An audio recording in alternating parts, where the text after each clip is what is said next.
1951. While at Lee, he excelled in football, basketball, and baseball, earning 12 varsity letters, 4 in each of those sports. After graduation, Bucky Best went on to play at Stanton Military Academy and earned a football scholarship at Virginia Tech. His former coach, T.C. McSwain, stated that Bucky Best was the best athlete he ever coached. Accepting the plaque tonight for Bucky Best is his son, Rob Best.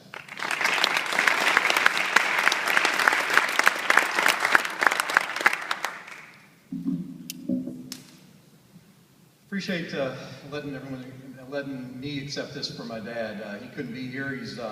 He's up in heaven with one of his teammates, Simon. They're probably telling those same stupid jokes that I've heard for forever, and he's watching us. But I don't know about you, but I would have loved to see my dad be here and see what he would have said in front of everybody. That would have been a treat, I think. He was a pretty modest guy, and I'm not sure he would have had a lot of words to say. This is something that would have made him very happy, though. He's been in the Hall of Fame before. He's been in the Dad's Hall of Fame for a long time, as far as my brother and I are concerned. Funny thing, my mom today stood up in church, and she said, is there any special things going on? And she said, yes, my husband Bucky's being indicted today. So, luckily it's the Hall of Fame induction, and he's not being indicted. He would have been here, though. He guaranteed he'd been in a red sport coat with a little mustard on it, because there was not a room where mustard didn't find him on his sport coat, and we loved him for that. And he wouldn't have cared less, by the way. He was, I never got to see him play. Obviously, I wish there was videotape of him playing his sports, but I did get to see him, play some other sports, and he had some ups and downs.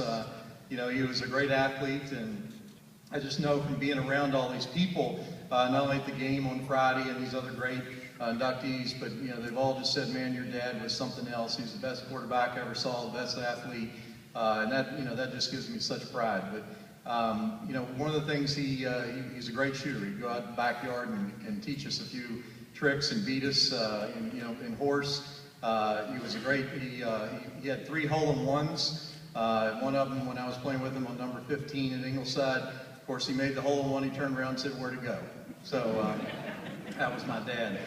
He bowled a 290 to Stanton Lanes, which was, I think one of the first ones for a while there in league play, which was 1 spare, the first spare, and then I think 11 straight strikes. So he was just a great football. He could throw the football. We used to go to the tailgate at the UVA games, and man, he could throw that football, and he'd always complain his arm was going to fall off the next day, but would spiral it out there. He also had a few downs as well, a few bloopers, I guess, in sports. Now, with that, you got to tell that about my dad, because that's what he was all about, telling jokes. But golf definitely didn't matter whether you're an athlete to play golf, because he kind of showed that. He broke a street light out, I think, once with his golf ball. He hit a ball through a hotel room. And my favorite was up in Northern Virginia. We were playing at the golf course I worked, and he hit a shot over the fence onto the highway into the back of a pickup truck with Florida tags on it. And we used to say that was the farthest shot ever hit. Went from Virginia to Florida. So, of course, he just laughed about it. One time he went hunting, and famous story out there, and he was coming back a little bit late.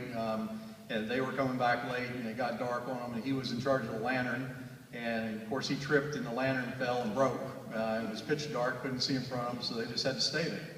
And couldn't go anywhere until sunlight came up. And to this day, and Simon used to always tell me when we go up there, that's Bucky Best Hollow, because he broke the lantern.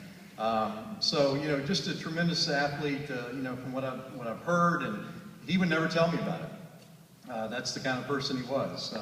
I'd have to find his clippings, and believe me, they weren't all over the house. They were, we had to go dig for them, and we had to hear from other people. But I think that's what he was all about. I think if he probably hadn't busted his knee, he might have been in another Hall of Fame, in his further career with his sports. So it's an honor, again, to accept this award for my dad, and I'm sure he would have loved it being here. Thank you.